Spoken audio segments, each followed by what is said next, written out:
प्रचारामध्ये देखील सांगितले की सोशल मीडियावर येणाऱ्या बातम्या या सगळ्याच गृहीत धरून मारून पुढे चालू नये. सरकार स्थापन करण्याच्या संदर्भातले सगळे निर्णय हे शिवसेनेच्या सगळ्या आमदारांनी माननीय एकनाथ शिंदे साहेबांना दिलेले आहेत. त्याच्यामुळे बातमी काय चालली त्याच्यावर मला काहीच बोलायचं नाही, परंतु आमचे नेते हे एकनाथ शिंदे साहेब आहेत. मी शिवसेनेमध्ये काम करतो, त्यांच्या नेतृत्वाखाली काम करतो आणि म्हणून ज्या पक्षाचा कार्यकर्ता असतो त्या पक्षाचा नेता हा मोठ्या पदावर बसावा ही प्रत्येकाची इच्छा असते आणि तीच माझी इच्छा आहे. महाविकास आघाडीवाले 2 दिवसामध्ये व्हीएम विरोधात आंदोलन उभारण्यात संपूर्ण महाराष्ट्रभर त्याकडे कसे पाहतात? खरोखरच आता दुसरं काय करणार आहे ते काहीतरी दाखवलं पाहिजे. पण कालच सुप्रीम कोर्टानं EVM नको बॅलेट पाहिजे ही काय जे पिटिशन होतं ते नाकारलेलं आहे. आता सुप्रीम कोर्टाच्या विरोधामध्ये जाऊन आंदोलनं जर कोण करत असतील तर त्यांना भरपूर वेळ आहे ना. आता फक्त ह्या सगळ्या वेळामध्ये आपले जे निवडून आलेले आहेत ते दुसरीकडे जाणार नाहीत याची खबरदारी त्यांनी घ्यावी. मतदारसंघामध्ये सुरुवातीच्या काळात भाजपा संदर्भात एक संभ्रम होता. आपल्या निकालानंतर आपलं काय मत बनतं? निकालानंतर मिळालेल्या मताचे नाही, एक महत्त्वाची गोष्ट त्याच्यामध्ये आहे की भाजपाच्या असंख्य कार्यकर्त्यांनी पदाधिकाऱ्यांनी जिल्ह्यामध्ये आमचं चांगलं काम केलं, महायुतीचं काम केलं, पण काही लोकांनी केलं नाही हे मात्र निश्चित आहे. आणि दुर्दैव असं आहे की ज्यांनी केलं नाही ते काल भाजपाच्या एका बैठकीच्या व्यासपीठावर होते. शेवटी तो त्यांच्या पक्षाचा निर्णय आहे, परंतु हे महायुतीसाठी योग्य नाही असं माझं मत आहे. निवडणुका होऊन गेल्या, ज्यांनी आमच्या विरोधामध्ये प्रचार करायचा त्यांनी प्रचार केला, काही लोकांनी नातेसंबंध जपले, हा एक पुढचा भाग आहे. परंतु पक्षामध्ये शिस्त असली पाहिजे. हा मेसेज जिल्हा परिषद पंचायत समितीला जाऊन उपयोगाचा नाही, कारण शेवटी ग्रामपंचायतीपासून खासदारकीपर्यंतच्या सगळ्या निवडणुका जर आपल्याला महायुतीनं लढायच्या असतील तर पक्ष महत्त्वाचा आहे. आणि मला असं वाटतं की या पत्रकार परिषदेच्या माध्यमातून जसं मी भाजपच्या पदाधिकाऱ्यांचे आभार मानतो तसं संघाच्या सगळ्यात ज्येष्ठ पदाधिकाऱ्यांचे मी आभार मानतो की अतिशय चांगल्या पद्धतीनं घराघरामध्ये जाऊन पहिल्यांदा आमच्या महायुतीच्या सगळ्या उमेदवारांना निवडून आणण्यामध्ये त्यांचा देखील वाटा आहे. त्यामुळे संघाच्या लोकांना देखील, पदाधिकाऱ्यांना देखील आणि संघाला मानणाऱ्या देखील मंडळींना मी मनापूर्वक धन्यवाद देतो. परंतु BJPच्या बहुसंख्य लोकांनी अतिशय चांगल्या पद्धतीनं आमचं काम केलं. म्हणून मग अशी सांगितले काही दुर्दैवाच्या गोष्टी असतात. ते घटना घडलेली आहे की काल भाजपाच्या कार्यकारिणीची जी बैठक झाली त्याच्यामध्ये जाहीरपणानं आमच्या विरोधात प्रचार करणारी जी काही मंडळी होती ती व्यासपीठावरनं मार्गदर्शन करत होती. हा भाजपाचा जरी भाग असला तरी हे महायुतीच्या दृष्टीनं पोषक नाही. महाराष्ट्राच्या कार्यकर्त्यांनी तुम्हाला टार्गेट केलं होतं, आता तेच तुमच्याबरोबर काम करतील? नाही, सगळ्यांना बरोबर घेऊन जाण्याची माझी भूमिका आहे. कोणी माझ्यावर आक्षेप घेतला, कोणी माझ्यावर टीका केली, कोणी मला टार्गेट करण्याचा प्रयत्न केला, पण राजकीय जीवनामध्ये काय मी त्यांना टार्गेट केलं पाहिजे अशातला भाग नाही. मी माझ्या 25 वर्षाच्या राजकीय कारकिर्दीमध्ये असं काही केलं नाही. जर माझ्या विरोधामध्ये काम करून त्यांना शांत झोप लागली असेल तर आनंदाची गोष्ट आहे ना. एखाद्या माणसाला गोळी न घेता जर चांगली झोप लागते आणि त्याचं कारण उदय सामंतच्या विरोधामध्ये काम करणं असं असेल तर असंच त्यांनी करत राहावं. महाराष्ट्राच्या इतिहासामध्ये काय झालंय की मुख्यमंत्री एकनाथ शिंदे यांनी उपमुख्यमंत्री पदाची जी ऑफर होती ती नाकारली आणि केंद्राची कॅबिनेट मंत्री पदाची ऑफर होती ती देखील नाकारली आहे आणि एकनाथ शिंदे नाराज आहेत अशा चर्चा सध्या राज्याच्या राजकारणात आहेत. नेमकं तथ्य काय? मी रेकॉर्डवर सांगतो, माननीय एकनाथ शिंदे साहेब हे नाराज नाही. त्यांनी स्वतः परवा रात्री ट्विट करून महायुती ही भक्कम आहे अशा पद्धतीचं ट्विट केलेलं आहे. आणि एकनाथ शिंदे साहेबांचा सारखा संयमी आणि संवेदनशील आणि भावनाप्रधान नेता होऊ शकत नाही हे मी त्यांना जवळून ओळखतो म्हणून सांगतो. त्याच्यामुळं मला असं वाटतं की नाराजी ही सूत्रांची माहिती आहे, परंतु एकनाथ शिंदे साहेब आमचे नेते आहेत, मुख्य नेते आहेत. आम्ही सगळ्यांनी त्यांना अधिकार दिलेले आहेत. त्याच्यामुळे राजकीय रणनीतीमध्ये एकनाथ शिंदे साहेब जो निर्णय घेतील तो आम्हाला बंधनकारक राहील. शेवटच्या क्षणामध्ये काही उभाटातल्या काही मंडळी त्यांना उमेदवार मानण्यावर वेगळी चूल मांडली. भविष्यात ते सगळे तुमच्यासोबत येण्यास तयार आहे असं एक चर्चा आहे. नेमकं काय? मी अजून त्यांच्याशी चर्चा केलेली नाही, परंतु पुढच्या 5 ते 6 दिवसामध्ये मी त्यांच्याशी चर्चा करेन. आणि मला खात्री आहे की मी मगाशी जे बोललो, मी एखाद्याच्या विरोधामध्ये असला तरी मी उपद्रव देत नाही, मी कोणाची मानहानी करत नाही, मी कोणाची बदनामी करत नाही. माझ्यावर टीका करणाऱ्यांबरोबर देखील मी चांगल्या पद्धतीनं वागतो. याची प्रचिती तुम्हाला पुढच्या 8 ते 10 दिवसामध्ये येईल. फार मोठे जिल्ह्यातले उभाटाचे काही नेते हे आमच्यासोबत आपल्याला आलेले दिसतील. आणि मी परवा देखील सांगितलं की ते येतील, संघटना आमची वाढेल. परंतु आज जे जिल्ह्यामध्ये काम केलेलं आहे ते शिवसेनेच्या सगळ्या पदाधिकाऱ्यांनी केलेलं आहे, भाजपच्या पदाधिकाऱ्यांनी केलं आहे, राष्ट्रवादीच्या केलं आणि मित्रपक्षांच्या केलं. आमचे कार्यकर्ते देखील अतिशय सक्षम आहेत आणि म्हणूनच काही लोकांची जी इच्छा होती की राजापूरमधनं किरण सामंत पराभूत व्हावेत, उदय सामंत रत्नागिरीतनं पराभूत व्हावेत, शेखर निकम तिकडनं पराभूत व्हावेत, हे सगळे मनसुबे धुळीला मिळालेले आहेत. आणि म्हणून ज्यांच्या मनामध्ये हे होतं त्यांनी आता तरी सुधारलं पाहिजे की आमच्या विरोधामध्ये किती खटाटोप केला तरी मतदार हे आम्हालाच आशीर्वाद देतात, मतदार हे आम्हालाच सहकार्य करतात. हे पुन्हा एकदा सिद्ध झालं आहे. काही लोक आमचा अस्त करायला निघाले होते, त्यांचा स्वतःचा अस्त झाला आहे काजी साहेब. आणि 2004ला राजकीय माझा उदय झालेला होता तसाच 2024ला झाला आहे आणि तो आता किरणसह झालेला आहे. त्याच्यामुळे आमचा अस्त करणारे अस्ताला गेलेले आहेत. सर, कारण तिन्ही नेत्यांनी पत्रकार परिषद घेऊन सांगितलेलं आहे की माझी लाडकी बहीण योजना त्याच्यामुळे 6% मतदान वाढलं महिला भगिनीचं. त्याच्यानंतर हे सगळे फॅक्टर जे मी सांगितले ते लाडका भाऊ म्हणून स्टायपेंडची स्कीम होती, वरिष्ठांना आपण सहकार्य केलेलं होतं, ज्येष्ठ नागरिकांना सहकार्य केलेलं होतं, संघानं मतदानाचा आकडा वाढवण्यासाठी काम केलं. त्या सगळ्याची प्रचिती 234+ आहे. पण विरोधकांनी याला लाच म्हणून संबोधलंय, म्हणजे मतदानाच्या अगोदर दिलेली ही लाच आहे असं विरोधकांचं म्हणणं आहे. विरोधकांना स्वतःचा विरोधी पक्षनेता नेमता येऊ नये अशा पद्धतीची परिस्थिती महाराष्ट्रानं केल्यानंतर ते असं बोलणारच आहेत.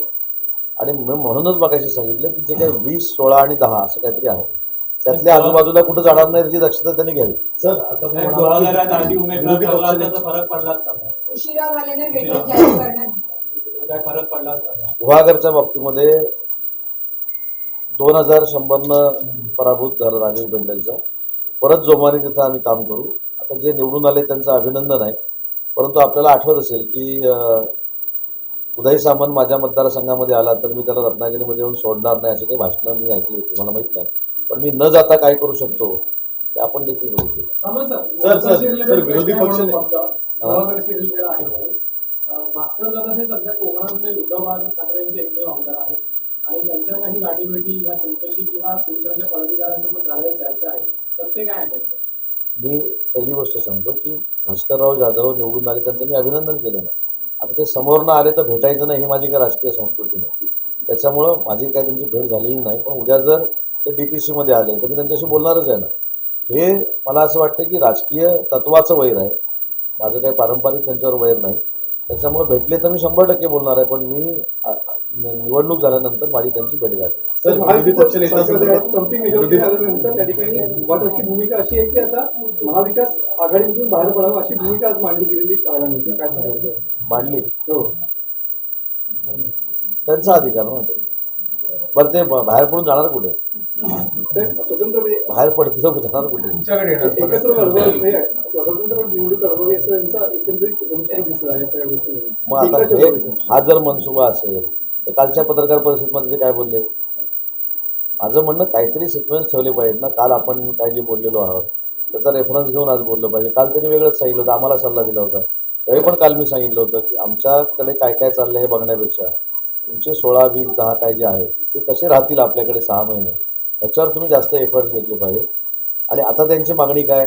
आमच्या एखाद्या पक्षाला कमी आमदार आले असतील पण आमचे सगळे मिळून विरोधी पक्षनेता करा. सगळे मिळून विरोधी पक्षनेता करायचं की नाही ह्याच्यावर पहिलं लक्ष द्यायला पाहिजे. तो विरोधी पक्ष नेता म्हणजे आता एलिजिबल व्यक्तीचं म्हणणं ऐकलं पाहिजे. ते काय म्हणाले? आता सन्नाटा कुठे आहे? सन्नाटा पडले त्यांच्याकडे आहे, सन्नाटा आमच्याकडे कशाला? साहेब, काही दिवसांपूर्वी उद्धव बाळासाहेब ठाकरे आणि शरद पवार यांची महाराष्ट्रामध्ये क्रेज आणि सहानुभूती होती, पण निवडणुका सहानुभूतीवर जिंकता येत नाही ह्या निवडणुकीत दाखवून दिलं का? मी याच्याशी अजिबात सहमत नाही. देश पातळीवर काय यांची सहानुभूती नव्हती. मुद्दा असा आहे की मुस्लिम बांधवांना देश सोडावा लागेल हा फेक नरेटिव्ह होता आणि संविधान बदलावं लागेल हा दुसरा फेक नरेटिव्ह होता. त्याच्यामुळं केंद्र सरकारमध्ये ज्या महायुतीच्या जागा कमी आल्या त्याचं कारण हे, बाकी काही नाही. मुख्यमंत्री पदाचा साधारण निर्णय कधीपर्यंत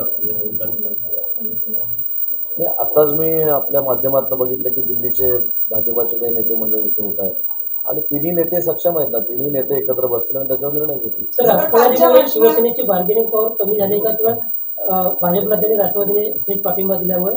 पण 2014ला जे झालं तेच आता 24ला होत आहे. 2014ला काय झालं ह्याला वेगवेगळ्या गोष्टी आहेत. 2014ला ज्या काही गोष्टी झाल्या त्याच्यामध्ये शरद पवार साहेबांनी थेट पाठिंबा दिला. शरद पवार साहेब ते विरोधामध्ये होते. ती सिच्युएशन आपण कम्पेअर कशी करू शकतो? इथं मित्र पक्ष असणाऱ्या एका पक्षानं पाठिंबा दिला आणि महायुतीमध्ये तेच आहे ना. शिंदे साहेबांनी देखील हेच सांगितलंय, महायुती अभेद्य आहे, त्याच्यामध्ये पाठिंबा द्यायची गरज नाही. महायुतीतच आम्ही लढलो आहे. आमचा सीटचं वाटप देखील महायुती म्हणूनच झालेलं आहे. त्याच्यामुळे महायुतीचा जो कोण मुख्यमंत्री असेल तो महायुतीचाच असणार आहे. पाठिंबा कधी लागतो? ज्या विरोधातला माणूस येऊन पाठिंबा देतो तरी पाठिंबा लागतो ना. सर कालच्या मेळाव्यात सर जे सीएम भाजपच्या जिल्हाध्यक्ष राजेश सावंतनी असं सांगितलंय की आपल्याला जिल्हा परिषद अध्यक्षपद हवं आहे, पंचायत समिती सभापती पद हवं आहे. म्हणजे भाजप कार्यरत झालीये आणि ते पद घेण्यासाठी हे झाले. रवींद्र चव्हाण साहेब काय बोलले ते सांगा. त्यांनी कार्यकर्त्यांना मार्गदर्शन पण रवींद्र चव्हाण साहेब काय बोलले त्याच्यावर मी बोलतो. सर सीएम जे होतील ते 5 वर्षासाठी असतील. काही भूमिका मांडण्यासाठी तिथे असा अंदाज बांधला जातो, काय सांगा? मी मगाशी देखील सांगितलं की एकनाथ शिंदे साहेब हे शिवसेनेचे आमचे सगळ्यांचे नेते आहेत. परवा जी आपण मीटिंग बघितली असेल, मीच त्यांच्या गटनेत्याचा दोन्ही सभागृहातला ठराव मांडला. मीच हे सांगितलं की कुठच्याही परिस्थितीमध्ये एकनाथ शिंदे साहेब जो काही निर्णय घेतील तो आम्हाला बंधनकारक राहील. त्याच्यामुळे त्यांची भूमिका ही आमची भूमिका. दुसरीकडे शिवसेनेचे सर्व आमदार निकालानंतर मुंबईत गेले होते. त्यांना आता मतदारसंघात परतण्याचे आदेश जे आहेत ते शिंदे साहेबांनी दिलेत का? आणि नाही, मला ह्याच्यामध्ये एक अजूनपर्यंत कळलेलं नाही की माननीय एकनाथ शिंदे साहेबांच्या विधिमंडळाच्या सगळ्या आमदारांच्या बैठकीला आमदार रत्नागिरीतनं कसे उपस्थित राहतील, त्या सिंधुदुर्गातनं कसे उपस्थित राहतील? त्यांना मुंबईत जायला पाहिजे. ते मुंबईला आले. काही प्रोसिजर असते ॲफिडेव्हिटची, काही पत्रांवर सह्या लागतात, ते त्यांनी केल्या आणि त्या सगळ्या झाल्यानंतर त्यांनी मतदारसंघामध्ये जाऊन आभार मानावं. कारण मतदारांनी आपल्याला निवडून दिलेलं आहे की आपली जबाबदारी आहे आभार मानण्याची. असे आदेश जर पक्षाच्या नेत्याने दिलेले असतील तर ती एक संस्कृती आहे ना, त्याच्यामध्ये वावगं वाटून घ्यायची काही गरज नाही. आणि पक्षाच्या नेत्यांना गटनेता बनवण्यासाठी जर बैठक झाली असेल तर ती विधिमंडळाची एक प्रोसिजर आहे. नाना निपाणीचा मुद्दा तापवून सुद्धा किरण सामंतांना घवघवीत यश मिळालं.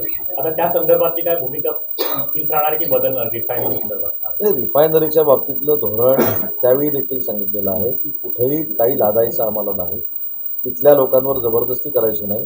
तिथल्या लोकांना जर तो प्रोजेक्ट नको असेल, त्यांच्यामध्ये परिवर्तन झालं तर बघू, परंतु नको असेल तर लादण्याचा काही प्रश्नच येत नाही.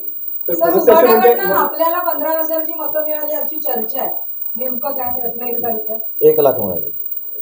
माझी नव्हतीच, उबाटाने आपल्याला सर आमची नाही, बीजेपीची नाही, मित्र पक्षाची मतच नाही. शिंदे साहेबांची जी टीसी आहे ती नेमकी काय कारण काय? नाही, मला आत्ता मला माहितीचा मेळावा घेणार आहे तुझ्या आपण घेणार नाही. महायुतीच्या पदाधिकाऱ्यांचा आभाराचा मेळावा नक्की घेणार. सर, मनसे नेते असं म्हणतात की महायुतीने आम्हाला फसवलं म्हणून. आता कसं फसवलं हे पण सांगितलं पाहिजे ना. महायुतीनं कसं काय फसवलं? महायुतीमध्ये येण्याचं आमंत्रण दिलेलं होतं, काही जागा सोडण्याचा देखील निर्णय घेतलेला होता. परंतु एखाद्या जागेवर आता सदा सरवणकर साहेबांचा जो विषय आहे, सदा सरवणकर साहेबांनी जर पहिल्या टप्प्यामध्ये एकनाथ शिंदे साहेबांना सहकार्य केलं असेल, त्या सगळ्या राजकारणामध्ये अंधारात उडी मारली असेल तर त्यांच्यावर अन्याय करणं हे एकनाथ शिंदे साहेबांच्या मनामध्ये असणारच नाही ना. त्याच्यामुळे ती जागा जर कोण मागत असेल तर शिंदेसाहेब सोडणारच नाही. त्यामुळे मला असं वाटतं की कोणीही कोणाला फसवलेलं नाही. कदाचित त्यांचा गैरसमज झाला असेल आणि तो लवकरात लवकर दूर होईल. महाराष्ट्र संघात बालमध्ये काही चर्चेत नव्हते, संपर्क नव्हता, पण आपण काही हे केलं का? 29,000 पर्यंत कसे गेले, त्याला काय कारण असेल असं आपल्याला वाटतं? नाही, एक महत्त्वाची गोष्ट त्याच्यामधली आहे की ज्या मी 4 निवडणुका आजपर्यंत लढलो त्याच्यामध्ये मला होणारं मतदान हे प्रत्येक बूथवर जर आपण बघितलं तर आहे तसं राहिलेलं आहे. आज सगळ्या बूथपैकी 62 बूथ मी मायनस आहे, बाकी सगळे बूथ मी पुढे आहे. तर ह्या बूथचं जर आपण कॅल्क्युलेशन केलं तर मुस्लिम बांधवांमध्ये जो विश्वास संपादन करायला आम्ही पाहिजे होता तो पुन्हा एकदा यावेळी आम्ही कमी पडलो. परंतु लोकसभेपेक्षा जास्त मतं आम्ही मुस्लिम मोहल्ल्यांमध्ये घेतली, पण विश्वास संपादन करायला कमी पडलो. भविष्यामध्ये आम्ही ते करू. पण माझी मुस्लिम बंधू भगिनींना देखील विनंती आहे की ज्या फेक नरेटिव्हवर आपण विश्वास ठेवतो तो शेवटी फेक नरेटिव्ह आता बाजूला पडून थम्पिंग मेजॉरिटीनं महायुतीचं सरकार त्या ठिकाणी आलं. आणि बाकीच्या प्रोसेसमध्ये मी तुम्हाला सांगितलं की सगळे पदाधिकारी, शिवसैनिक, भाजपाचे पदाधिकारी, मित्रपक्षाचे पदाधिकारी या सगळ्यांनी आम्हाला सहकार्य केलेलं होतं आणि विशेषतः संघानं देखील अतिशय चांगल्या पद्धतीनं काम केलं. तर महाराष्ट्रामध्ये एस टी स्टँड असेल, जिल्ह्यातली एस टी स्टँड असतील, जिल्ह्यातल्या शिवसृष्टी असतील, या सगळ्याचा मी आत्ताच जिल्हाधिकाऱ्यांबरोबर आढावा घेतला. त्याच्यामध्ये सगळी कामं 2 महिन्यामध्ये पूर्णत्वाला जातील अशा पद्धतीचं चित्र प्रशासनानं मला सांगितलेलं आहे. आणि हा विकास झाला म्हणजे जिल्ह्याचा विकास संपला नाही, तर पर्यटनाच्या माध्यमातून जास्तीत जास्त पर्यटक रत्नागिरी जिल्ह्यामध्ये आले पाहिजे या पद्धतीचा एक आराखडा जो आम्ही पूर्वी तयार केलेला होता त्याची तंतोतंत अंमलबजावणी आम्ही करू. आचारसंहिता देखील संपलेली आहे. त्याच्यामुळं काही दिवसानंतर माझ्या मतदारसंघाचा आणि जिल्ह्यातल्या काही भागामध्ये आभार मानण्यासाठी मी स्वतः मतदारांकडे जाणार आहे. कारण शेवटी ज्यावेळी मतं मागायला जातो त्यांनी भरभरून दिल्यानंतर त्यांचे आभार देखील मानले पाहिजे. त्या आभाराचा दौरा माझा सुरू होईल आणि विशेषतः तिन्ही जिल्ह्यामध्ये अतिशय चांगल्या पद्धतीनं पर्यटन वाढावं, औद्योगिक क्षेत्र वाढावं, औद्योगिकरण वाढावं यासाठी आमचा प्रयत्न राहील. रत्नागिरीमध्ये जे 2 मोठे प्रोजेक्ट आलेले आहेत, VIT सेमीकंडक्टर आणि धीरूभाई अंबानी डिफेन्स क्लस्टर, याची देखील लवकरात लवकर अंमलबजावणी करून आम्ही सुरू करू. टाटा स्किल सेंटरचं काम जे सुरू झालेलं आहे ते देखील सेंटर लवकरात लवकर सुरू करू. आणि ज्या ज्या काही कमिटमेंट रत्नागिरी जिल्ह्यासाठी होत्या, सिंधुदुर्ग जिल्ह्यासाठी होत्या, रायगडसाठी होत्या, त्या सगळ्या सरकार आल्यानंतर टप्प्याटप्प्यानं आम्ही पूर्ण करू. उपमुख्यमंत्री होणार अशी सोशल मीडियावर जोरदार चर्चा आहे.